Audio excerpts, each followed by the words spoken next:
ও যখন আমাকে পড়াচ্ছিল বিশ্বাস করেন আমার কাছে মনে হয়েছে যে না আমি সার্থক মা হয়েছি।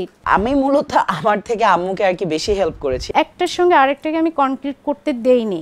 দরজা বন্ধ থাকবে, কেউ তো আমার রুমে ঢুকবে না, আমি ওই 1 ঘন্টা পড়বো। এই বয়সে এসে আবার পড়াশোনা কন্টিনিউ করবে, এটা তো মানে ভাবাও চিন্তাও করা যায় না। ঢাকা বিশ্ববিদ্যালয়ের স্নাতকে পড়ার সময় সবাই তাকে ডাকতেন আলিফের আম্মু বলেই। স্নাতকোত্তর পাঠে মা জুলিয়া আইরিন হতে যাচ্ছেন ছেলের সহপাঠী। কিভাবে? চলুন সেই গল্পই শোনাই। কিছুদিন আগেই আলিফ ফেসবুকে পোস্ট দেন, জানান আম্মু এবার তার সহপাঠী হচ্ছেন। পোস্টটি শেয়ার করে সবার কাছে দোয়া চান জুলিয়া। মা ছেলের পোস্ট ফেসবুকে শেয়ার হতে থাকে, শুভকামনায় ভেসে যায় সামাজিক মাধ্যম। আমি যে ডিপার্টমেন্ট থেকে মূলত আমি আমার ব্যাচেলার্স কমপ্লিট করেছি ক্রিমিনোলজি, ওখানে অনেক প্রফেশনাল মাস্টার্স কোর্স হতো। সো আম্মু মাঝে মাঝে তার ইন্টারেস্ট দেখাতো।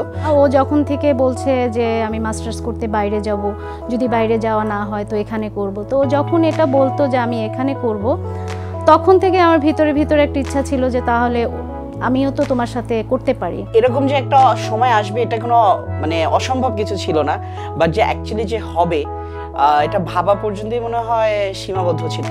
জুলিয়ার ছেলে আলিফ সম্প্রতি ঢাকা বিশ্ববিদ্যালয়ের ক্রিমিনোলজি বিভাগ থেকে স্নাতক পাশ করেছেন।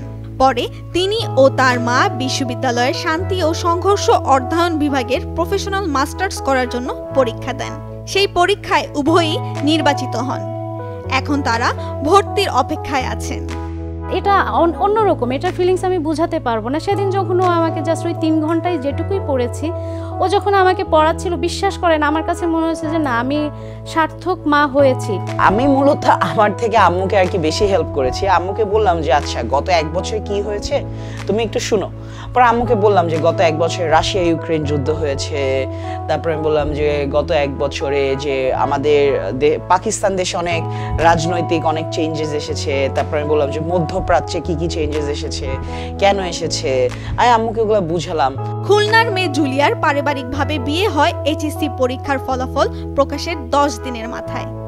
এরপর চলে আসেন ঢাকা। বাকি পড়াশোনা করতে ভর্তি হন ঢাকা বিশ্ববিদ্যালয়ের ইসলামিক স্টাডিজ বিভাগে। বিয়ের 1 বছরের মাথায় 1996 সালে ছেলে আলিফের জন্ম হয়। ছেলেকে নিয়েই ক্লাস করতে যেতেন। অনার্স শেষে মাস্টার্স করেন। মাস্টার্স পরীক্ষার সময় তার গর্ভে ছিল 7 মাসের মেয়ে।